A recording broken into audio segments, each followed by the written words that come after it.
Words of our Divine Mother from the book Living Words, compiled by A.S. Dalal, page 36. Topic: The Secret Behind Pain. Our Lord Sri Aurobindo says, pain and grief are nature's reminder to the soul that the pleasure it enjoys is only a feeble hint of the real delight of existence.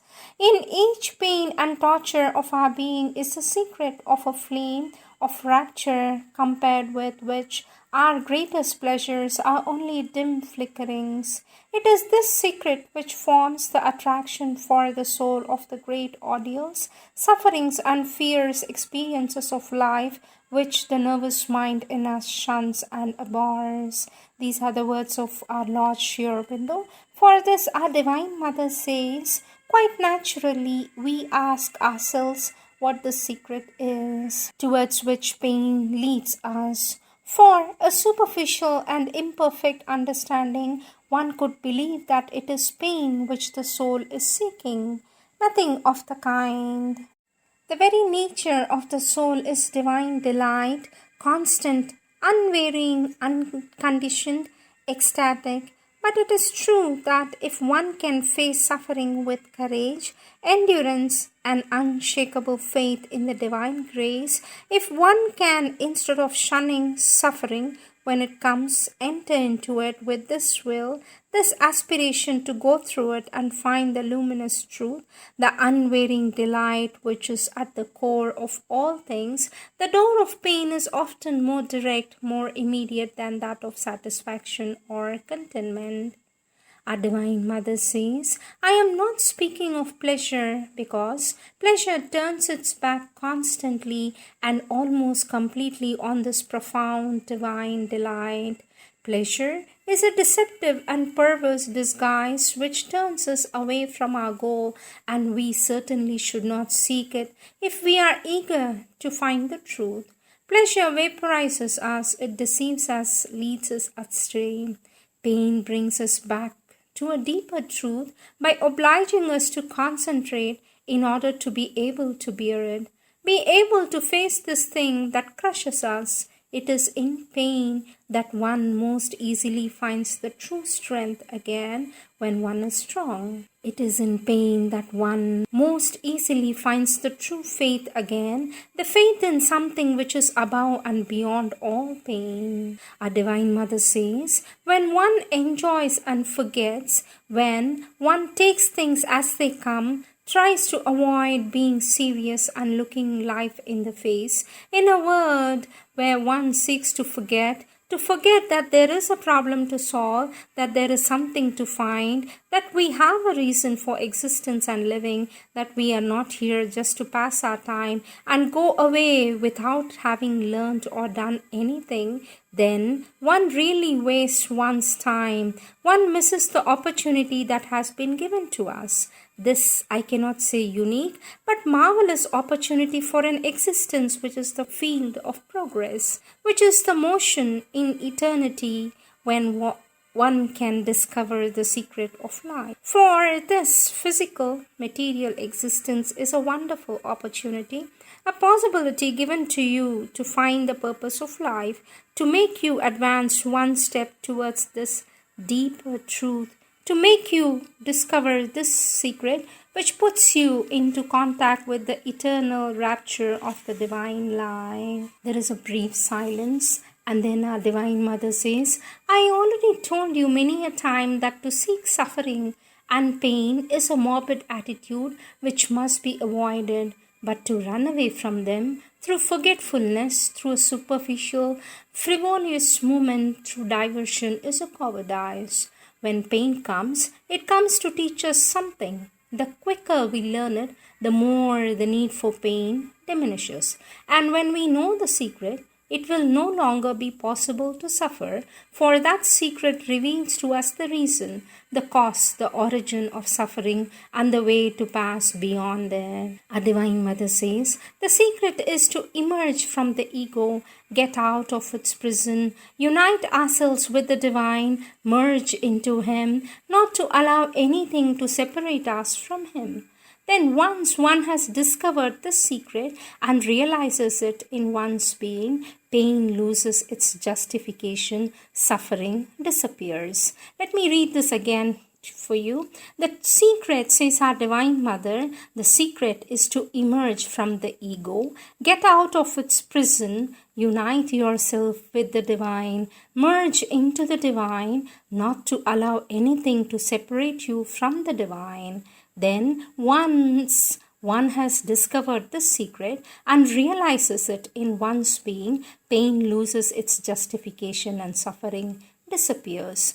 It is an all-powerful remedy, not only in the deeper parts of the being, in the soul, in the spiritual consciousness, but also in life and in body. Our Divine Mother says, there is no illness, no disorder which can resist the discovery of the secret and the putting of it into practice, not only in the higher parts of the being, but in the cells of the body. If one knows how to teach the cells the splendor that lies within them, if one knows how to make them understand the reality which makes them exist, gives them being, then they too enter the total harmony, and the physical disorder which causes the illness vanishes as do all other disorders of the being. Our Divine Mother says, but for that, one must be neither cowardly nor fearful. When the physical disorder comes, one must not be afraid. One must not run away from it. You must face it with courage, calmness, confidence, with the certitude that illness is falsehood, and that if one turns entirely in full confidence with a complete quietude to the divine grace, it will settle in these cells as it is established in the depths of the being. And the cells themselves will share in the eternal truth and delight. Next topic, learning of pure delight. Our Lord Sri Aurobindo says, the meeting of man and God must always mean a penetration and entry of the divine into the human and a self-emergence of man in the divinity. But that emergence is not in the nature of an annihilation. Extinction is not the fulfillment of all the search and passion, suffering and rapture. The game would never have been begun if that were to be its ending. Delight, says our Lord, delight is the secret. Learn of the pure delight, and thou shalt learn of God. What then was the commencement of the whole matter? Existence that multiplied itself for sheer delight of being and plunged into numberless trillions of forms so that it might find itself innumerably, says our Lord. For this the question by a child, sweet mother, how can one learn of pure delight? For this our Divine Mother says, first of all, to begin with, one must, through an attentive observation, grow aware that desires and the satisfaction of desires give only a vague, uncertain pleasure, mixed, fugitive, and altogether unsatisfactory. That is usually the starting point. Then, if one is a reasonable being, one must learn to discern what is desire and refrain from doing anything that may satisfy one's desire.